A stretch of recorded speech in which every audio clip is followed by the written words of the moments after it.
আল্লাহর ঘর মসজিদে ইতিকাফে আসতেছি, আল্লাহ নিয়ে আসছেন। এখানে যদি পারি সব ধরনের সম্পর্ক বাহিরের সাথে ক্যান্সেল বন্ধ করে দেওয়াই ভালো। না হলে এমন যদি হয় যে ইতিকাফে বসলাম আবার মোবাইল দিয়ে সমস্ত কিছু পরিচালনা করলাম, তাহলে তার মসজিদে বসে আর না বসা সমানে হয়ে গেল। এই জন্য চেষ্টা করা উচিত যে অন্তত পক্ষে বসবো, যেহেতু ডিসকানেক্টেড করে দিব সব কিছুকে। আল্লাহর দরবারে আসছি, একেবারে মুতাওয়াজ্জু ইলাল্লাহ, আল্লাহর দিকে তাওয়াজ্জু করব, মনোনিবেশ করব। তাহলে কি হবে? 1 বছরের ইতিকাফ আপনাকে অনেক পরিবর্তন করে দিবে, আপনার মধ্যে অনেক গুণাগুণ তৈরি করতে সক্ষম হবে। সম্মানিত ভাইরা, এই লাইলাতুল কদরকে পাওয়ার সবচেয়ে বড় মাধ্যম হলো এই ইতিকাফে বসা। আর যারা আমরা ইতিকাফে বসতে পারবো না, আমরা কি করব? এতটুকু পাক্কা ইরাদা করে রাখি যে যেখানেই থাকি, শহরে থাকি কিংবা গ্রামে যাই, যে অবস্থায় থাকি, টার্গেট রাখবো যে এশা এবং ফজর যাতে জামাত মিস না হয়। পারবো তো ইনশাআল্লাহ? এশা এবং ফজরের জামাত যাতে না ছোটে। তাহলে আল্লাহ তাআলা আমাদেরকেও এই লাইলাতুল কদরের সেই মর্যাদা দান করবেন। মুহতারাম সম্মানিত ভাইয়েরা, এই যে লাইলাতুল কদর সম্মানী রজনী, এই সম্মানী রজনী, এই লাইলাতুল কদরের মর্যাদা কি জন্য হলো? আল্লাহ শুরুতেই বলছেন ইন্না আনজালনাহু ফি লাইলাতুল কদর, কোরআনের কারণে। তো কোরআনুল কারীমের কারণে যে রাত্রিতে আল্লাহ কোরআন নাজিল করছেন লৌহে মাহফুজ থেকে বাইতুল ইজ্জাতে, সেই রজনীতে যদি সেই রজনী কোরআন নাজিল হওয়ার কারণে দামি হয়, এবং যেই রাসূলের উপরে কোরআন নাজিল হয়েছে সেই রাসূল ওই কোরআনের কারণে দামি হয়েছেন, যেই শহরগুলিতে কোরআন নাজিল হয়েছে সেই শহরগুলো আল্লাহর কাছে দামি শহর, সেই হিসেবে যেই ব্যক্তির অন্তরে কোরআন থাকবে সেই ব্যক্তিও আল্লাহর কাছে দামি হবে। সুবহানাল্লাহ। আমরা দেখি কোরআনুল কারীম যেই কাগজ দিয়ে ছাপানো হয় সেই কাগজটা কত দামি হয়ে যায়। এমন কোন কাগজের সাথে বেয়াদবি তো দূরের কথা, একটু বেয়াদবি হয়ে গেছে মনে হইলেই আমরা সাথে সাথে চুমু খেয়ে আদর করি। চুমু খাওয়ার দরকার নেই, আমরা রেসপেক্ট করব, সম্মান করব। যেই কাপড় দিয়ে গিলাপ বানিয়ে এই কোরআনকে আমরা গিলাপে আবৃত করি, সেই গিলাপটার দাম কত বেশি হয়ে যায়। যেই কাঠের প্লাস্টিকের রেহালে কোরআনুল কারীম তেলাওয়াত করা হয় সেই রেহালটা কত দামি হয়। তো এখান থেকে বোঝা যায় যেই বক্ষে কোরআন ধারণ করবে সেই বক্ষটা আল্লাহর কাছে কত দামি হয়ে যায়। তাহলে এই লাইলাতুল কদর যে এই কথা প্রমাণ করে যে এই কদরের রজনীর মর্যাদা বৃদ্ধি হয়েছে শুধুমাত্র কোরআনুল কারীমের কারণে। অতএব এই কোরআনুল কারীমকে যে ধারণ করবে, যেই কোরআনুল কারীমকে ইমাম বানাবে, ওই ব্যক্তি আল্লাহর কাছে দামি হয়ে যাবে। সুবহানাল্লাহ। তাই আমরা আমাদের চলার পথে এই কোরআনুল কারীমকেই একমাত্র গাইডলাইন, একমাত্র ইমাম বানাবো, নেতা বানাবো। পারবো তো ইনশাআল্লাহ? কারণ এই কোরআন এটা হলো নূর, আলো, এটা হলো ফুরকান। তাবারাকাল্লাযী নাযালাল ফুরকানা আলা আবদিহি, এটা হলো ফুরকান, আল ফারিকু বাইনাল হক্কি ওয়াল বাতিল, হক এবং বাতিলের মাঝে পার্থক্যকারী। যদি এই কোরআনের নূর, আলো আপনার আমার মধ্যে না থাকে, তাহলে আমরা থাকব অন্ধকারে নিমজ্জিত অবস্থায়। আর কেউ যদি অন্ধকারে থাকে তার অবস্থা কেমন হয়? খুব সংক্ষেপে একটু উদাহরণ দিচ্ছি। 2 ভাই গিয়েছে মাছ ধরার জন্য। আমার বর্ষার রাত, গভীর অন্ধকার, একদিকে শব্দ হচ্ছে, সাউন্ড হচ্ছে। 2 ভাই ভাবলো এখানে কোনো মাছ কিনা, গিয়ে ধরবো কিনা। আবার বলল যে না, মাছ না হয়ে যদি সাপ হয়, আচ্ছা দরকার নেই, ছেড়ে দিল, ধরল না। একটু পরে আবার শব্দ হলো, বলল যে আগেরটা তো ছেড়ে দিলাম, হ্যাঁ ওইটা মাছ ছিল, এখন যদি ছেড়ে দিয়ে আবার এবার ছেড়ে না দিয়ে গিয়ে ধরলো, ধরার পরে দেখলো যে সাপ কামড় দিল। তাহলে আগে ছেড়ে দিয়েছে যেটা ছিল মাছ, কল্যাণ, সেই কল্যাণটাও সে অর্জন করতে পারেনি। আর পরে যেটা ধরেছে সেটা ছিল অকল্যাণ, সেটা ধরেছে কি জন্য? এই অন্ধকারের কারণে, ইলম না থাকার কারণে। আলো থাকলে বুঝতে পারতো যে না, আগেরটাই মাছ ছিল, সেটা ধরতে হবে, পরেরটা সাপ ধরা যাবে না। ঠিক আমার আর আপনার দৃষ্টান্ত সেরকম। যদি এই কোরআনের আলো আমার মধ্যে আপনার মধ্যে না থাকে, তাহলে আমি যেটাকে কল্যাণজনক মনে করি সেটা হবে আমার জন্য অকল্যাণ, আর যেটাকে আমি কল্যাণজনক, যেটাকে আমি অকল্যাণ মনে করি সেটা হবে আমার জন্য কল্যাণজনক। তাই এই কোরআনের কোনো বিকল্প নেই, এটাকেই আমাদের ইমাম বানাইতে হবে, গাইডলাইন বানাইতে হবে। সুতরাং কোরআন যার মধ্যে আছে সে সবচেয়ে বেশি সম্মানী। এই লাইলাতুল কদর থেকে এই শিক্ষাটাও আমরা নেব যে এখন থেকে আমি হব কোরআনের মাহের, আমি হব কোরআনের পণ্ডিত, আমি হব কোরআনের একজন দক্ষ পাঠক এবং গবেষক। পারবো তো ইনশাআল্লাহ? আমাদের অনেক ভাইরা এটা প্রমাণ করে দিয়েছেন। তিনি জেনারেল শিক্ষিত হয়ে, তিনি অনেক ব্যস্ত হয়েও কিন্তু কোরআনকে এমনভাবে বন্ধুত্ব কোরআনের সাথে স্থাপন করেছেন, আপনি দেখলেও বলবেন যে তিনি কোরআন ওয়ালা। আর আল্লাহ তাআলা হাসরের দিন কোরআন ওয়ালাদেরকে ডাকবে, এই কোরআন ওয়ালা কার, আসো আসো। কোরআন ওয়ালাদেরকে ডাকবে আর বলবে পড়তে থাকো, যেই জায়গায় তোমার পড়া শেষ হবে সেটাই হবে তোমার জান্নাতের সর্বোচ্চ পজিশন। সুবহানাল্লাহ। এই জন্য কোরআনকে বন্ধু বানাবো, কোরআনের সাথে চলবো, কোরআনকে সামনে রাখবো, কোরআন ভিত্তিক জীবনযাপন করব। করবো তো সবাই? সবাইকে আল্লাহ তাআলা তৌফিক দান করেন, আমিন। লাইলাতুল কদর এই জন্য কদর মর্যাদাবান হয়েছে যে কোরআন নাজিল হয়েছে। সুতরাং কোরআনের সংশ্লিষ্টতা যেখানে যেখানে আছে সব জায়গা আলোকিত হয়ে গেছে। আমি আব্দুল্লাহ যদি কোরআনকে বুকে ধারণ করি, কোরআনের আমল করি, কোরআন অনুযায়ী জীবনযাপন করি, আমিও আল্লাহর কাছে দামি হয়ে যাব ইনশাআল্লাহ। মুহতারাম ভাইরা, গত সপ্তাহে আমরা যাকাত প্রসঙ্গে কথা বলেছি। এখানে একটা মাসআলা বলছি, যাকাত, সালাত, সিয়াম প্রত্যেকটা ইবাদত ফরজ, প্রত্যেক বালেগ প্রাপ্তবয়স্ক পুরুষ মহিলা প্রত্যেকের উপরে পৃথক পৃথকভাবে ফরজ। সিয়াম যেরকম পুরুষ পালন করে, সিয়াম মহিলাও পালন করে।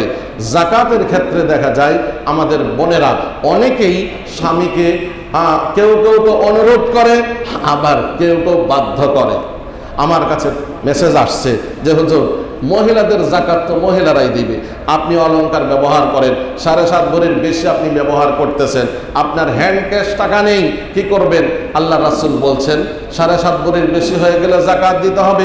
সাহাবী মহিলারা প্রশ্ন করছেন, ইয়া রাসূলুল্লাহ কিভাবে যাকাত দেব, আমাদের কাছে তো অতিরিক্ত কোনো পয়সা করি নাই।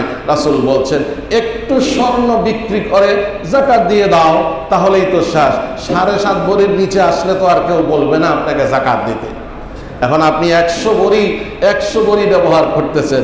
সেদিন এক ভাই বলছেন যে আমার ওয়াইফের খালি অলংকারের যাকাত আসে 3.5 লক্ষ টাকা। বলেন আলহামদুলিল্লাহ। এবার আপনারা হিসাব করে দেখেন কত ভরি।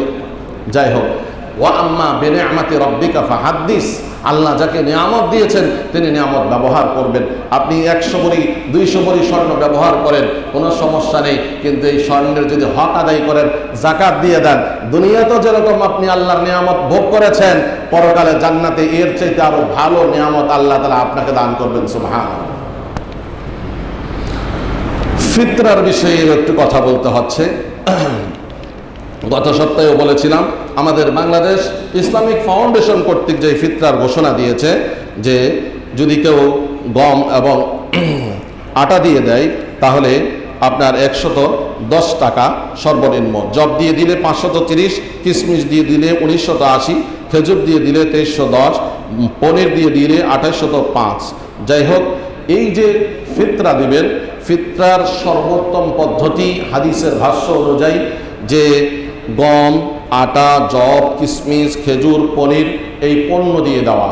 যদি পারেন, কেউ যদি গ্রহণ করে আলহামদুলিল্লাহ, আপনি 1 নম্বরের উপরে আমল করেন। আমাদের কারো কোনো দ্বিমত নেই, কারো কোনো আপত্তি নেই, কারো কোনো কথা নেই। কিন্তু যেই কোনো জিনিস পরিবেশ পরিস্থিতি অনুযায়ী মানুষ আমল করে। হ্যাঁ, আনফাউ লিল মাসাকিন, মানুষের ফকিরদের মিসকিনদের সবচেয়ে বেশি উপকার যেভাবে হয় সেভাবে আমল করা, এটা মাকাসিদুশ শরিয়া, শরীয়তের একটি দিক নির্দেশনা।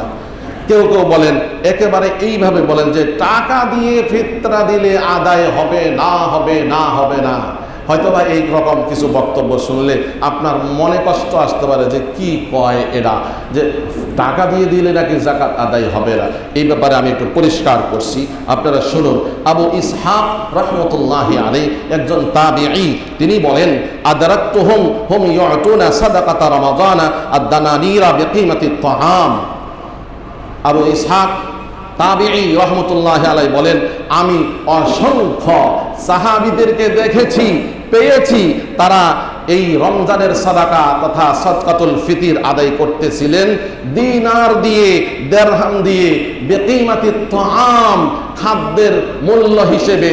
অর্থাৎ আমাদের দেশে যেরকম খাদ্যের মূল্য হিসেবে 110 টাকা, 530 টাকা, 1980 টাকার একটা পরিমাণ দেওয়া হয়েছে, হিসাব দেওয়া হয়েছে, ঠিক সাহাবীদের মধ্যেও অনেকেই অবস্থা বুঝে, পরিস্থিতি বুঝে, নিজ নিজ এলাকার মানুষের অবস্থা হিসেবে তারা দিনার দিরহাম দিয়ে সাদকাতুল ফিতির আদায় করতেন। সাথে সাথে ফতহুল বারি কিতাব, বুখারীর শরা, এর মধ্যে লিখেছেন ইমাম বুখারী রাহমাতুল্লাহি আলাইহি, তিনিও এই মাসলাক অর্থাৎ এই পদ্ধতিটাকে সমর্থন করেছেন। কোন পদ্ধতি? যে বর্তমান সময়ে ফিতরা যে নিজ নিজ এলাকায় দিবে সেই অনুপাতে, অর্থাৎ নিজ নিজ মুদ্রা, টাকা পয়সা এগুলি দিয়ে দেওয়াটাকে ইমাম বুখারী রাহমাতুল্লাহি আলাইহি সমর্থন করেছেন। শেষ কথা হলো এটা, আপনি পারলে খাদ্য দিয়ে দেন, না পারলে যদি যারা এই সদকাতুল ফিতর নেওয়ার উপযুক্ত তারা যদি আপনার খাদ্য দেখলেই যদি এড়িয়ে যায়, কি করবেন? তাই যদি টাকা নিয়ে পছন্দ করে দিতে পারবেন। ওলামায়ে কেরাম এই ব্যাপারে ম্যাক্সিমাম ওলামায়ে কেরামের মতামত হলো যে সদকাতুল ফিতর টাকা দিয়ে দিলেও আদায় হবে। সুতরাং যারা একেবারে এইভাবে বলেন আদায় হবে না, আমরা তাদের মত মানতে পারি না। তো যিনি এই মত মানবেন যে টাকা দিয়ে দিলে আদায় হবে না, আপনি খাদ্য দিয়ে দেন। আর যারা বলবেন যে না, যেহেতু উলামায়ে কেরাম গবেষণা করে বলছেন, সাহাবীদের আমলও আছে, তাহলে আমরা টাকা দিয়ে দিই, আশা করি ইনশাআল্লাহ তাআলা এটা টাকা দিয়ে দিলে আদায় হয়ে যাবে। আমরা একেবারে শেষের দিকে চলে আসছি, তো আবারও বলছি, যারা যাকাত দেব একটা বিষয় স্মরণ রাখবো, সেটা হলো যে এই যাকাতটা যে আমি দিচ্ছি, যেমন আমি মসজিদে নামাজ পড়ার জন্য আসছি, আমি আমার তাগিদে আসছি, আমি কারো উপরে ইহসান করিনি, তদ্রূপ যাকাত দেওয়ার সময় শয়তানে একটা জিনিস আমাদের ব্রেনে ঢুকিয়ে দেয়, কেমন যেন আমি যাকাত যাকে দিচ্ছি তার উপরে দয়া করলাম। যদি কারো এই মনোভাব থাকে, এটা ঠিক না, এটাতে যাকাত আদায় হবে না।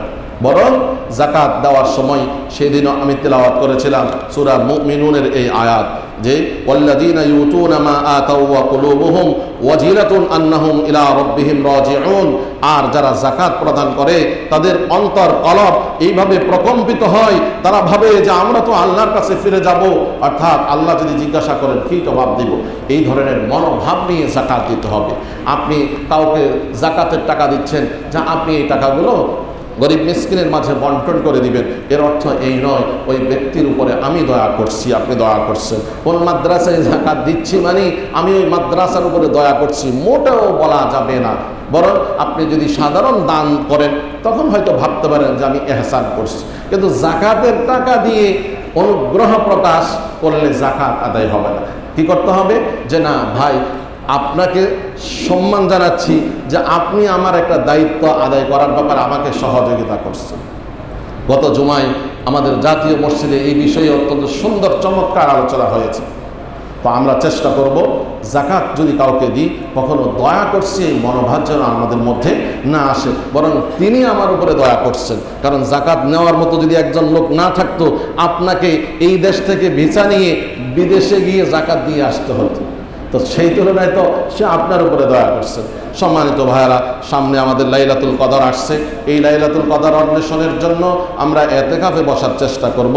এই বছর যারা অত্র মসজিদে এতেকাফে বসবে, আমাদের আহ্বায়ক কমিটির পক্ষ থেকে একটি সিদ্ধান্ত নেওয়া হয়েছে, সেটা হলো এই, এবং সাথে সাথে আমাদের মুসল্লি ভাই যারা এতেকাফে বসবেন তাদের রেকমেন্ডেশন ছিল, সেই হিসেবে এই সিদ্ধান্তটা আসছে। সেটা হলো এই যে এখানে অনেক সম্মানিত, অনেক ভালো অভিজাত শ্রেণীর লোকজন বসেন, ওনারা ভাবেন যে আমরা যদি মসজিদে আসি আর কিছু পেমেন্ট না করি তো কেমন যেন আমরা অন্যের উপরে বোঝা বোঝা মনে হয়। সেই জন্য তাদের এই রিকোয়েস্টের প্রেক্ষিতেই একটা নির্ধারণ, একটা ফি 2500 টাকা, যারা এখানে এতেকাফে বসবেন তারা 2500 টাকা করে আমাদের অফিসে জমা করবেন। আমাদের মসজিদের পক্ষ থেকে আপনাদের এই টাকা প্লাস আরও কিছু এতে বৃদ্ধি করে, কিংবা আরও যদি কেউ দান করতে চান, সব কিছু মিলিয়ে আমাদের পক্ষ থেকে আপনাদেরকে খাবার সরবরাহ করা হবে। নফলে এতেকাফের ব্যাপারে একটা কথা বলি। কেউ কেউ চাচ্ছেন নফলে এতেকাফে বসতে। ভাই, নফলে এতেকাফ, আপনি যে আমরা এখন মসজিদে আসছি, এখন আমরা নফলে এতেকাফের নিয়ত আছি। নফলে এতেকাফের জন্য কোনো সময় নির্ধারিত নেই। আপনি আধা ঘন্টা, 1 ঘন্টা, 1 দিন, 2 দিন, 5 দিন মসজিদে বসতে পারবেন, তাতে কোনো সমস্যা নেই। আপনি ধরেন মসজিদে এতেকাফে বসছেন, যারা সুন্নতে মুআক্কাদারা এতেকাফে বসে তারা তো বের হইতে পারে না, কিন্তু আপনি তো বের হইতে পারেন। সুতরাং আপনি বাসায় যেতে পারেন, আপনি দিনের বেলায় অফিসে যেতে পারেন, তাতে কোনো সমস্যা নেই। সুতরাং খাবারের বিষয় নিয়ে আপনার টেনশন করার দরকার নেই। আপনি যেরকম অফিসে যেতে পারেন নফলে এতেকাফ বসে, আপনি আবার বাসায়ও যেতে পারবেন, যে কোনো কাজ করতে পারবেন। সুতরাং নফলে এতেকাফটা আমাদের সুন্নতি এতেকাফের সাথে অ্যাডজাস্ট করার কোনো প্রয়োজন নেই। নফলে এতেকাফ যে কোনো সময়, যে কোনো টাইমে মসজিদে করা যায়, রমজানে হোক, রমজানের শেষ দশকে হোক। এই জন্য এই কথাটা বললাম। অনেক ভাইরা বলতেছেন যে হুজুর আমি 3 দিনের জন্য বসতে চাই, তাদের সাথে কি বসতে পারবো? তো যেহেতু এটা নফল, তাহলে আপনি তাদের সাথেই বসার দরকার কি? আপনি পাশে বসেন, আপনি তাদের সাইডে কোনো এক জায়গায় বসেন। আর এই বসার অর্থ এই নয় যে আপনি বের হতে পারবেন না, আপনি যে কোনো কাজ করতে পারবেন। তো আমরা চেষ্টা করব এতেকাফে বসার জন্য, সুন্নতে মুআক্কাদার এতেকাফ। আর মা বোনদের মধ্যে যাদের সময় আছে তারা চাইলে আপনাদের বাসায় এতেকাফ করতে পারেন। আর যদি এতেকাফ নাও করেন, আপনারা যদি এই নিয়ত রাখেন যে আমার হাজব্যান্ড মসজিদে এতেকাফ করছে, আমি তার সবসময় খেদমত করি, তো আল্লাহ তাআলা আপনাকে, আপনার হাজব্যান্ড যে এতেকাফ করে সওয়াব পাবেন, সেরকম সওয়াব আল্লাহ তাআলা আপনাকে দান করবেন। সুবহানাল্লাহ। আপনারা যে মসজিদে আসছেন, অনেকের স্ত্রী মসজিদে আসতে পারে, অল্প কিছু আসছে, যারা আসেন নাই তারা কি সওয়াব থেকে বঞ্চিত হবে? না। তাদের নিয়ত যদি এটা থাকে যে ইসলাম আমাকে দায়িত্ব দিয়েছে আমার হাজব্যান্ড স্বামীর খেদমত করা, আমি তার খেদমতে প্রস্তুত, সুতরাং আমার স্বামী যত আমল করবে তার সমপরিমাণ সওয়াব প্রত্যেকের ওয়াইফ লাভ করবেন। বলেন সুবহানাল্লাহ। শর্ত হলো একটা নিয়ত থাকতে হবে। ঝগড়াঝাটি দিয়ে যদি নাকি দুইজন দুই দিকে ফিরে থাকি তাহলে হবে না। কানেকশন ঠিক থাকতে হবে, মোহাব্বত ঠিক থাকতে হবে, তাহলে আপনি তারাবি পড়বেন। আপনার ওয়াইফ মসজিদে না এসে বাসায় থেকে থেকেও তার অ্যাকাউন্টে এই সওয়াবগুলো জমা হতে থাকবে। বলেন সুবহানাল্লাহ। এটার নাম ইসলাম। মা বোনদের জন্য ইসলাম অনেক সহজ করেছেন, কষ্ট দেননি। কারণ তারা বাসা সামলাইতে হবে, সন্তানদেরকে সামলাইতে হবে, স্বামীকে রেডি করে মসজিদে যাওয়ার পরিবেশ করে দিতে হবে। এই জন্য স্বামী যত আয় ইনকাম করে, এগুলোতে যেরকম স্ত্রীর পার্টনারশিপ থাকে, এরকম সওয়াবের মধ্যে তার চাইতে আরও বেশি থাকে। আল্লাহ তাআলা আমাদের প্রত্যেককে, আল্লাহ তাআলা পছন্দ করেন এরকম আমল বেশি থেকে বেশি করার তৌফিক দান করেন। লাইলাতুল কদর আমাদের সকলকে দান করেন, এবং যাকাত যেন আমরা যথাযথভাবে আদায় করতে পারি সেই তৌফিক দান করেন। আর কোরআনের মর্যাদা যেন আমরা রক্ষা করতে পারি, আল্লাহ তাআলা আমাদের প্রত্যেককে তৌফিক দান করেন। আমিন। ওয়া আখিরু দাওয়ানা আনিল হামদুলিল্লাহি রাব্বিল আলামিন। যারা সুন্নাত আদায় করেননি, আপনারা সুন্নাত আদায় করে নেন।